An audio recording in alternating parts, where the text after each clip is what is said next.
All right. So, this is middle of nowhere, and it is my, I guess, most accomplished hypothesis city of just one idea. And I wanted, well, for what you want, I feel like it would benefit sharing with you why it works so well. And this is just, let me zoom out a little bit. This is in an area that is built a lot, or the geography of this area is a lot like Seattle. You can see it's mountainous, it's narrow, you know, it doesn't work well for square building. And all of my districts are in circles. All of them are in circles. There's some outerlying community areas, but I wanted to show you, or I want you to see the benefits, because I know you want to improve it probably. This isn't how you build every city, but this is a city that goes with the land. And so there's 5 points I wanted to share with you about it that make it work. The first one, that squares don't work for industry. I'm going to take it out of screenshot mode. And this is my RCI for the entire city. Residential, commercial, industrial, including office. My RCI starts with residential in the center. In this case, with the population density that I have, it's high density. So you don't need to do high density. This works in low density. I have low density ones. As you can see, there's some square ones on the outerlying areas. That's just utilizing area that I have for maximum profits. But then it goes inside middle, you want residential. Outside middle, you want commercial. And you can interchange these a little bit with the rules, but with circles versus squares, the second part is outside middle is office or commercial, and outside layers is always industrial. There's a couple reasons why. The main one is that you don't have anything affecting your inner peace. My happiness is fucking, everybody loves this place. Nobody is miserable. And pollution is everywhere. I only have a couple. You cannot just change, be like, oh, well, I don't want pollution because my people aren't going to be happy. You could always change it to non-polluting things, but then you won't have anything for your stores. Because the woodland and the farmland still creates pollution. Woodland doesn't create pollution, but it doesn't create profit for your commercial. So I still have tons of regular industrial areas. These are zoned regular industrial. My people are still happy, nothing's polluted, people aren't getting sick, and that's because of the hierarchy. And what it does is I can have 2 to 3 communities. This is a huge sector, and there's no pollution affecting my people, nobody's sick, everybody's happy. I don't have any issues because all of the industrial is contained on an outside layer regardless which side I am. I go north and south and it's still on the outside layer. That doesn't change. So that's one main reason. With squares, you're only ever going to get, and it's nighttime, so this is going to be hard to show at night, but with squares, you're always going to get the same result, unless you think on a bigger scale. And your result is, if you do the same thing in, in squares, then you have it on the outside. But if you need to expand the square, with this dirt road, then you have, sorry, I want to give this for your perspective. This isn't about my city, this is about improving yours. Then you have the mixture of pollutants in the center, and the other issue that it creates with traffic is you have residential, commercial, and industrial all sharing the same traffic. And with that, you can see I have on these interchanges here dedicated roads that go in and out of the city strictly for the industrial districts. And with that outside layer, you get that privilege of being able to just build one road and make Mexico pay. No, build one road and have that for industrial as a branch off from your main entrance on these. In circles, you have a main entrance to the circle. And so you can see here, the next point I'm going to get into is that with the roads, you're going to have a lot of traffic, and I need I need workers from Daffodil Heights to go to Strawberry Square, but I don't have a single road that connects them. I have this giant interstate. That's a long ass way to drive. I wouldn't drive that to get. See, if I lived here and I needed to go to work here, I would walk it. You know, I'd just walk across here. But AI don't know that unless you build walking paths. They won't just walk across the grass or run down this hill. They would drive the entire distance, or they would take you know, a bus or something like that.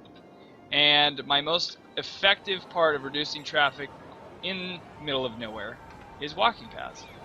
And I have a few on multiple areas. You can see this is one area that has it, although it's not the busiest.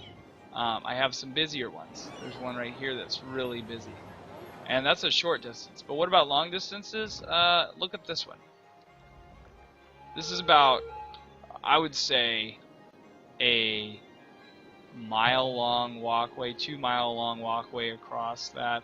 Not only that, but it goes straight to the industrial from the residential here. And you know, if you need to get to the city center, you're gonna walk a long way. But they'll do it because they don't have to drive it, and they know they don't have to drive it because that's how the AI pathing works. And what that does is I have like no traffic coming out of this place. Absolutely none. And there's no traffic really coming out of this place either. Everybody's walking between here to here, and then from here to here. So if you're in Park District here and you need to go to Daffodil Heights, well, you can just walk this path to Strawberry Square, and then there's another walking path right there. And that prevents needing to get in a car and drive the entire way all the way over here. Keeps people off the roads. My roads are actually very contained between this inner sanctum here. It's more of the outer line communities where you see a lot of the trucks. And that's what most of my traffic is trucks, because goods need to be transported between certain areas, just like how I have my woodland down here, which is the only place I have wood. Oh, would you look at that? I have miserable people because I didn't actually build anything. Anyways, so that's the walking paths, the effectiveness of walking paths, and why they're, what they do, because, you know, the AI will take them. They're not stupid. It is still an AI, but after walking paths, you're gonna have to homebrew the shit out of some of these interchanges. And that's point number 3, is you will have to homebrew this shit, and you will be demolishing it, and you will be rebuilding it constantly. When you're increased, like say I build a new district here, that completely changes the traffic dynamic here. I need to add new ways for this to work, and I've done that so many times with like I'd say here,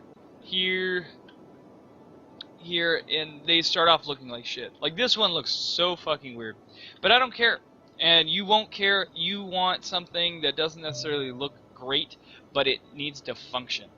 And you're going to run into situations where it's going to be like doubled up like this. Like look at these Harry Potter glasses of a fucking interstate, but it works, and the traffic flows really well where it needs to, and it doesn't hesitate really, especially in this one. It moves, and that's what you need, is traffic moving. So you create longer distances that they need to turn, but they're still moving instead of stopping and creating longer lines. And you're gonna be fixing them a lot. You're going to need to move them around, but circles work best. Circles always work best. Roundabouts work best. One ways, or you know, the split highways. Don't do, you know, 2 lanes going each way. They can move the fastest on single way one ways. And then that brings up the next point of building with squares, and that means that you can't build in squares in one big ass area. And you'll notice, you'll wonder why, because you see a lot of cities that do that, and there is a way to do it, but it does not work in the very beginning of the game, and it does not work with this game very well. And that's because as you have to change these, you'll have to demolish them. And these, I'm in a scenario where luckily my infrastructure is forcing me to build in circles over the water, but if these were on the land a lot, if you're running in a square area, then you're gonna have to demolish places with part of your economy in them. You're going to have to rebuild entire districts. You're going to have to accommodate building of a new district and sacrificing half of another's economy while it fixes itself and regrows the population, the commercial, the industrial implications that changes make to the city, and what the traffic does.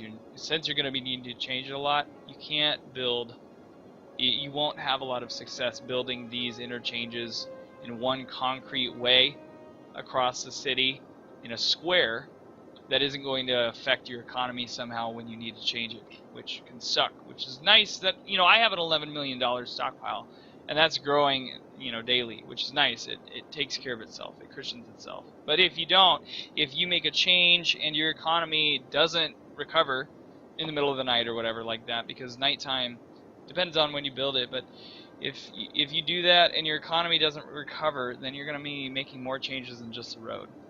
And so that's one reason why building in a big-ass square doesn't work with your infrastructure. Unless you have it planned out way early, which, takes a long time.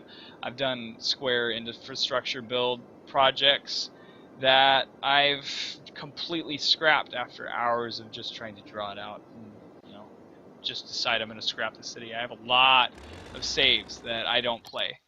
Yeah, there's a lot. And middle of nowhere is the only one that I've really stuck to because of its success.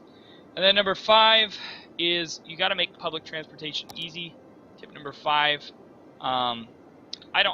This doesn't look easy at first, especially with my underground roads and everything, but this is just this is my subway system. How it works is I have one go to one place, and then I have that one go to that place instead of one that goes to every single place. That means it's quick. My people can move from that to that. You have to transfer trains to get from one place to another, but it works. And I have a lot of people using my public transportation that way. And you can see I have, out of my 55,000 people, you say half of those are workers. I have at least almost 10% of my people use public transportation. And the people who aren't using public transportation are walking. And that is why you'll see a lot less traffic. Yeah, so public transportation has a hierarchy just like residential, commercial, industrial does. These big ones you can see are obviously my simple subway systems, but then there's the bus paths, which have few stops. And as you can see, for some of them, they look like hell. Like that one fucking sucks, it looks like. But this one goes straight. And there's a bus stop between, you can't see my fingers, but you can see where the walking path is.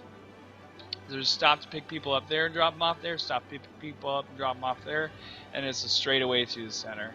And I've had to redo these bus path routes, and I've had to just completely accept that some of them suck because the road layouts are hosed, even though they're a circle. But a lot of these only have a few stops. They move a lot of people around to get to where they need to be so they can move again. So they can just keep moving instead of just dropping people off. That's kind of how you want your public transportation to work.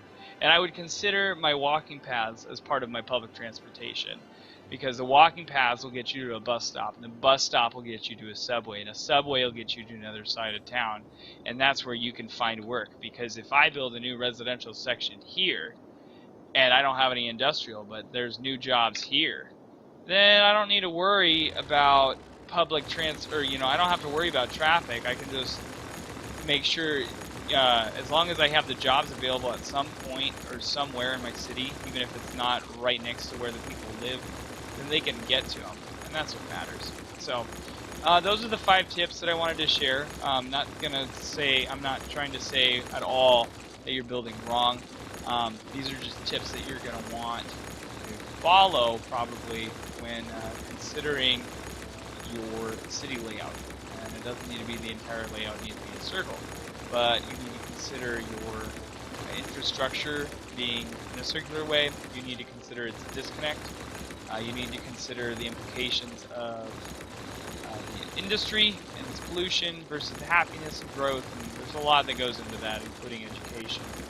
And you got to read into a lot. You would definitely prosper if you look up more videos and guides on circular building in city sims. If you want to try it out, I would recommend doing it in a heartbeat. And don't be afraid to scrap a project and start a new one. So that's what I have for you. So yeah.